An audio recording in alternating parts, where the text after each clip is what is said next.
aujourd'hui, c'est la contraction de deux mots, se rencontrer et échanger. En fait, Calandrette est bâti sur trois piliers qui sont la langue, associé pour faire école, associé pour faire école, donc associé enseignant, parents pour les enfants, et le bilinguisme et la pédagogie Calandrette qui emprunte à l'immersive, à la méthode immersive et à la technique de la pédagogie institutionnelle, les techniques de la pédagogie institutionnelle issues de Frey.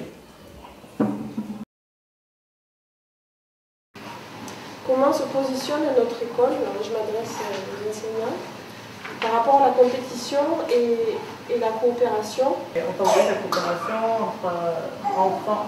Donc c'est là qu'on avait fait un petit peu de découpage entre enfants et enseignants. Après on essaie par notre façon de fonctionner de coopérer entre enseignants et parents. Et après c'était aussi l'occasion de discuter comment on pouvait coopérer entre parents et parents-enfants. Oui, donc on va peut-être commencer par voir justement entre enfants. La plupart du temps, on va être dans des projets, donc c'est plutôt l'action de participer à une œuvre commune, l'esprit de chantier, qu'on va essayer de mettre en œuvre dans les classes, pour que chacun trouve sa place, et ne soit pas justement en défaut l'un par rapport à d'autres, que chacun puisse exprimer ses talents là où ils sont. C'est vrai que quand c'est l'un contre l'autre et pour écraser l'autre, avec une seule personne, je ne sais plus qui c'est qui a dit ça, avec une seule personne qui s'en sort gagnante, dans cette définition-là, non, on ne s'y retrouve pas. Par contre, qu'il puisse y avoir plusieurs personnes simultanément qui recherchent un même résultat, ça c'est possible. Je suis tout à fait d'accord que les notes, c'est quelque chose qui est destructeur, c'est-à-dire qu'on va avoir un zéro, on va se comparer à l'humanité entière et donc on est nul, on ne vaut rien, on est exclu. Pour moi, en fait, les notes, c'est plus de l'ordre de la mesure. Et c'est vrai qu'on est plus obsédé par la mesure que par l'évaluation. Je ne sais pas ce qu'on serait. Enfin, alors, je sais pas. Et évaluer, donner de la valeur à un savoir, moi je trouve qu'au contraire, on doit le faire. C'est vrai que c'est ce que permettent les ceintures, donc là c'est pour rapprocher avec les outils qu'on essaye de mettre en place.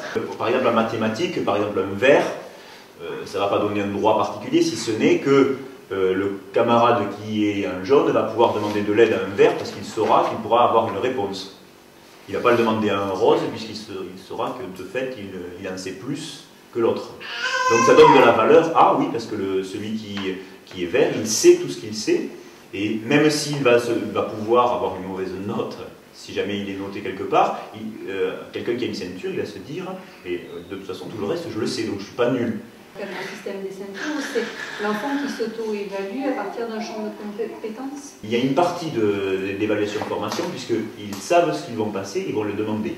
Par contre, c'est l'enseignant qui, après, valide ou pas la compétence qu'ils ont essayé de démontrer. C'est l'idée de la construction. Si on sait même celui qui est au noir, il a vu passer, il a fait tout ça. Donc par exemple en lecture, on le fait très très souvent quand il y a des petits exercices ou des jeux de lecture.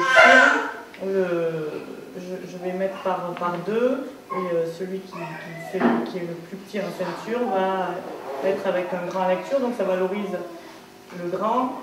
Et ça valorise parce qu'il est grand et qu'il est reconnu grand, mais aussi dans le sens où il aime nous donner de l'aide aussi. Donc après il y a le conseil, dans nos institutions où les autres enfants essaient de trouver des solutions aux problèmes évoqués par leurs camarades. Donc là il y a une coopération dans ce qu'on peut trouver comme solution.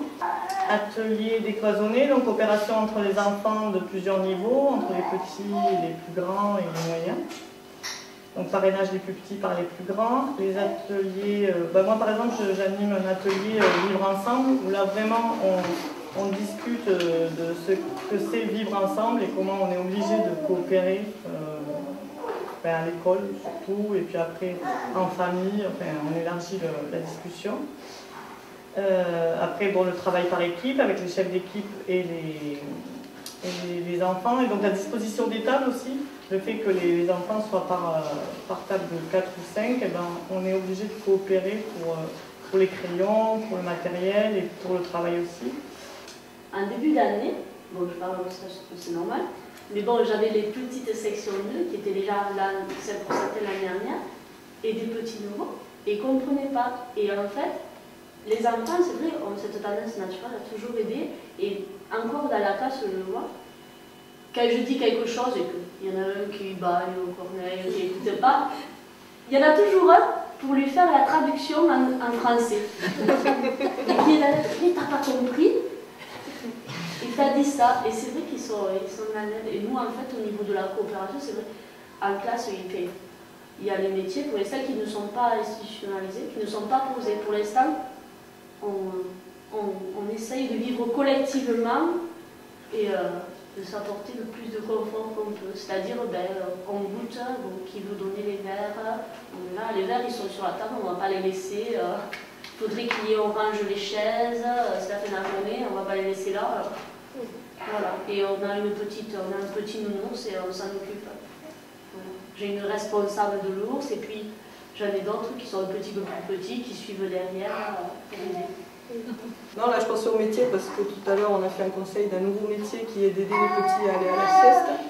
Donc c'est des plus grands. Et donc même là, ils sont par équipe de deux, à chaque fois un qui est vraiment grand en comportement avec un qui est plus petit en comportement, justement, qu'il avance lui-même aussi. Et avec la consigne d'aider les petits à aller à la sieste, donc d'aller les récupérer dans la cour, de les aider à se déshabiller, etc. Oui, donc les plus grands sont beaucoup sollicités pour la coopération. En fait. Plus on est grand, plus en fait, on est amené à coopérer. On a donné l'exemple.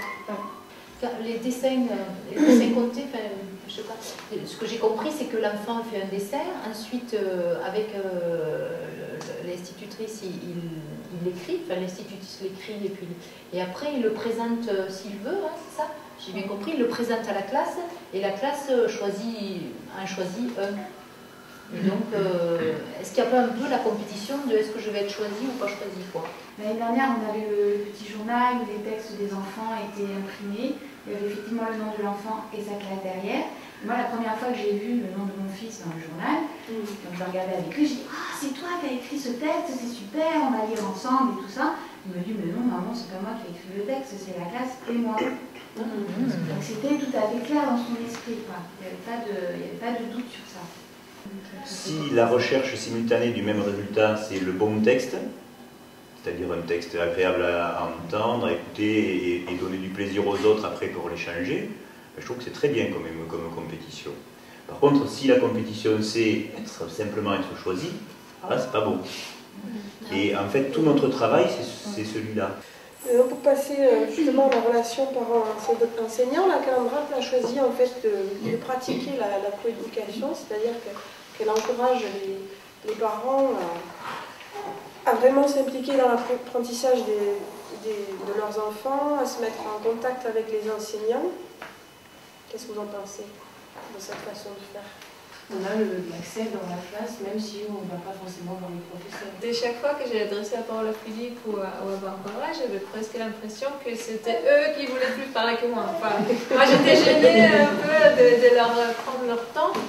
Et finalement, ils étaient là avec une disponibilité qui m'a vraiment toujours surpris. On peut passer rapidement à la coopération justement entre enseignants. On est 3 à participer à la formation, une formation commune sur l'égalité des chances, qui nous guide aussi sur une réflexion vraiment dans nos pratiques. En fait. Donc on a vraiment un objectif commun. En fonction de nos compétences, on peut, si on aime chanter par exemple, on peut aller prendre le groupe des autres pour chanter, ou si on aime les sciences, on va pouvoir prendre l'autre groupe, on ne s'interdit pas au contraire de s'échanger les groupes classes. J'espère que ça vous a éclairé un peu plus, je vous encourage à aller les voir si vous avez aussi des questions. Pour en savoir plus, on a un livret d'accueil aussi qui en parle, enfin, n'hésitez pas à creuser, on va continuer à creuser ce genre de sujet dans d'autres réunions Escambis.